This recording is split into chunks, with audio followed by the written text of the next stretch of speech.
Hello மக்களே, அனைவருக்கும் வணக்கம். தமிழக அரசு போக்குவரத்து கழகங்களில் வந்திருக்க வேலைவாய்ப்பு தகவல்கள் மற்றும் போக்குவரத்து கழகத்தில் டிசிசி நியமனங்கள் பெண்டிங்கில் இருக்குது சொல்லிகிட்டு இருக்காங்க. யாருக்கு எப்பொழுது இந்த டிசிசி நியமனங்கள் பின்பற்றி போடப்படும்? ஸோ டிசிசி நியமனங்களுக்கு ஒரு முற்றுப்புள்ளி தமிழக அரசு வைத்துள்ளதா? இவற்றை எல்லாமே பற்றி தான் இந்த ஒரு வீடியோவில் நாம் பார்க்கலாம். நீங்கள் நம்முடைய சேனலை முதல் முறையாக பார்க்குறீங்க அப்படின்னா மறக்காமல் ஒரு சப்ஸ்கிரைப் அண்ட் பெல்லை கிளிக் பண்ணி வச்சுக்கோங்க. ஸோ டிசிசி டிரைவர் கம் கண்டக்டர் இதில் பார்த்திங்கன்னா இந்த 800 பேர் பக்கம் இருக்காங்க.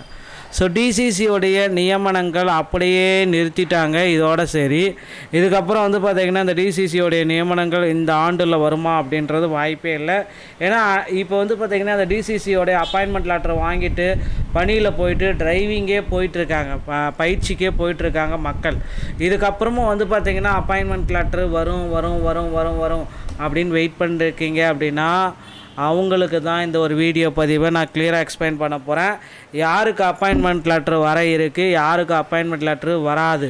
ஸோ பணி ஆணை வரவில்லையா, கண்டிப்பாக நீங்கள் இதை செய்யணும். ஸோ அந்த மாதிரி அப்பாயின்மெண்ட் லெட்ரு பெறாதவர்கள் சில முக்கியமான தகவல்களை இந்த ஒரு வீடியோ காணொலி உங்களுக்கு நல்ல பதில் கொடுக்கும் அப்படின்றத நான் எதிர்பார்க்குறேன். ஸோ வாங்க இந்த ஒரு வீடியோக்குள்ளே போகலாம். ஸோ டிசிசி டிரைவர் கம் கண்டக்டர் பார்த்திங்கன்னா ஒவ்வொரு மாவட்டத்திலுமே ஒரு 10 to 25-30 பேர் பக்கம் பெண்டிங் லிஸ்ட்டில் வைக்கப்பட்டிருக்காங்க. ஸோ இவர்களுடைய அப்பாயின்மெண்ட் லெட்ரு எப்போ வரும் அப்படி பார்க்குறப்ப ஒரு 750 இருந்து ஸோ ஒரு 750 பேர்லேருந்து ஒரு 800 பீப்புள்ஸ் பார்த்திங்கன்னா அப்பாயின்மெண்ட் லெட்ரு பெறுவதற்காக வெயிட்டிங் லிஸ்ட்டில் இருக்காங்க. ஸோ இந்த டிசிசியோடைய அப்பாயின்மெண்ட் லெட்ரு ஒரு 700 to 800 பேருக்கு பார்த்திங்கன்னா ஹோல்டில் இருக்குது.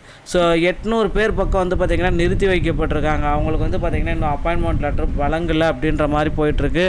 ஸோ அவங்க பார்த்திங்கன்னா இந்த இன்னும் நல்ல மெரிட் லிஸ்ட்டில் பாஸ் பண்ணவங்களும் இன்னும் அவங்களுக்கே இன்னும் அப்பாயின்மெண்ட் லெட்ரு போடாமல் இருக்காங்க. ஸோ இவர்களுக்கெல்லாம் எப்படி அப்பாயின்மெண்ட் லெட்ரு வந்திருக்கு, நிறைய பேர் குழப்பத்தோடு இருக்காங்க. ஸோ ஒருத்தரை விட மார்க்கு கம்மியாக இருக்குது. அவங்க ஊரில் ஒருத்தர் சொல்கிறாரு, என்னை விட மார்க்கு கம்மியாக இருக்கிறாங்க, அவங்களுக்கெல்லாம் பார்த்திங்கன்னா மார்க்கு கம்மியாக இருக்குது, இன்டர்வியூவில் சரியாக பர்ஃபார்மன்ஸ் பண்ணலை, அவங்களுக்கெல்லாம் அப்பாயின்மெண்ட் லெட்ரு வந்திருக்கு, ஆனால் நான் இந்த எல்லா டாக்குமெண்ட்டு எல்லாமே கரெக்டாக இருக்குது, ஆனால் எனக்கு இன்னும் அப்பாயின்மெண்ட் லெட்ரு வரல.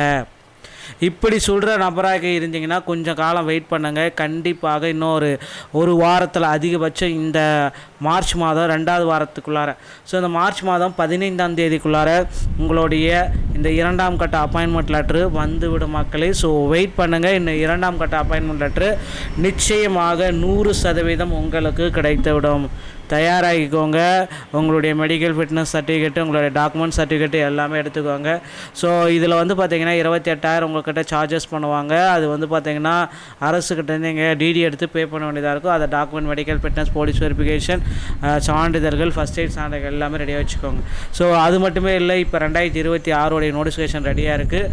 போக்குவரத்து கழகத்தில் 2026 நோட்டிஃபிகேஷன் அப்படின்னு நம்ம பார்க்குறப்ப டிரைவர் தனியாக, கண்டக்டர் தனியாக எடுக்க போகிறாங்க. டிரைவர் ஒரு 8,000 பேரும், கண்டக்டர் ஒரு 10,000 பேரும், மொத்தம் 18,000 நபர்கள் எடுக்க போகிறாங்க. ரெடியாக இருக்குவாங்க மக்களே. நீங்கள் என்ன பண்ணணும் அப்படின்னு பார்த்தீங்கன்னா உங்கள் அருகாமையில் இருக்கிற ஆர்டிஓ அலுவலகத்தை அணுகி டிரைவிங் லைசன்ஸ் மற்றும் கண்டக்டர் லைசன்ஸை பெற்று வைத்து உங்களை தயார்படுத்தி கொள்ளுங்கள். இது ரொம்ப ரொம்ப முக்கியங்க. போக்குவரத்து கழகத்தில் டிரைவிங் லைசன்ஸ் மற்றும் கண்டக்டர் லைசன்ஸ் இருந்தால் மட்டும்தான் உங்களால் பணிக்கு போக முடியும். ஓகேங்களா? ஸோ கண்டக்டர் லைசன்ஸை வாங்கணும் அப்படின்னா கண்டிப்பாக தமிழ்நாடு திறன் மேம்பாட்டு கழகத்தை அணுகி ஃபஸ்ட் எய்ட் சான்றிதழ், முதலுதவி சான்றிதழை பெற்ற பிறகு தான் உங்களுக்கு கண்டக்டர் லைசன்ஸ் கொடுப்பாங்க. இந்த ஒரு வீடியோ பதிவு உங்களுக்கு பிடித்திருந்தால் நீங்கள் நம்முடைய சேனலை சப்ஸ்கிரைப் பண்ணி பெல்லை கிளிக் பண்ணி வச்சுக்கோங்க. மீண்டும் ஒரு நல்ல தகவலோடு நான் உங்களை சந்திக்கிறேன். நன்றி, வணக்கம், தேங்க்யூ.